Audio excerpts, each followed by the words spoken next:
because you're the committed and your fingers are on the pulse and the stats are at your disposal, but we cannot afford to continue to destroy some of the world's most precious habitats, home to highly specialised species, a repository of the rich biodiversity and, of course, an enormous amount of carbon, and put the whole lot up in smoke whilst robbing the UK taxpayer of enormous subsidies, all on the pretext of an inventive technology that doesn't exist yet is going to come along and mop the whole thing up. It's a grotesque fiasco. It's been consistently exposed, not least by the BBC on a couple of occasions. So let's continue to do our duty and fight for climate justice. I listened to the questions that were asked, and the most poignant came from three ladies who come from Gloucester in the United States, where the pellet producing factories were. They spoke eloquently and they spoke with great clarity, but mostly they spoke from their hearts. And their hearts are breaking because their communities are being destroyed by an industry powered by UK government subsidies. I can't think of anything more tragic.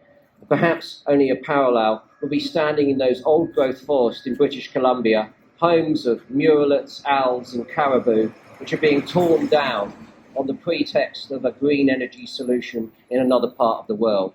What a tragic thing for all of that wildlife, and of course for those human communities that have been living in those forests and sustainably in those forests for thousands and thousands of years. This is, as I said, absolutely grotesque. So thank you very much for showing your fortitude this morning and coming out and doing the decent thing and indicating to these people that whatever they say, change needs to be made, and we'll push them to make that change. Thank you.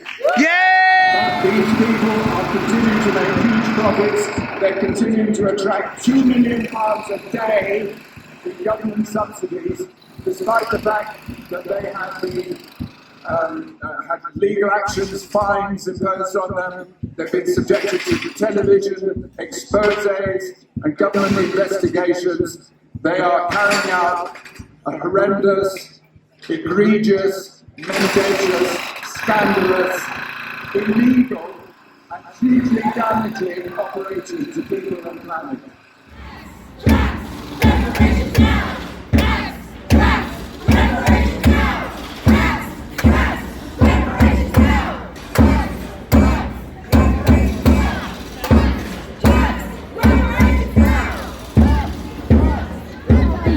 They're poisoning low-income, black and brown communities in the name of the UK's green energy, and it is an absolute disgrace. They're taking millions of pounds from our bills, 2 million every single day, just to burn trees and pollute these communities. Their pellet production sites are located in communities that have been historically marginalised for hundreds of years, and they're continuing to suffer from pollution, unable to leave their homes, unable to breathe because of what Drax is doing. And our government is funding this, it's encouraging it, it is subsidising them, calling it green energy. It is a lie, it is a scam, and it is so dangerous. It is up to all of us to resist, and it is so beautiful and incredible to see you all here today taking action in all of its many forms. Because Drax isn't just going to turn around and suddenly become a nice company. They don't care about people, they don't care about our planet, they don't care about our forests, they care about profits. And they've made record profits this year. It's disgusting how much money Drax has made. But most of that comes from our bills, it comes from subsidies.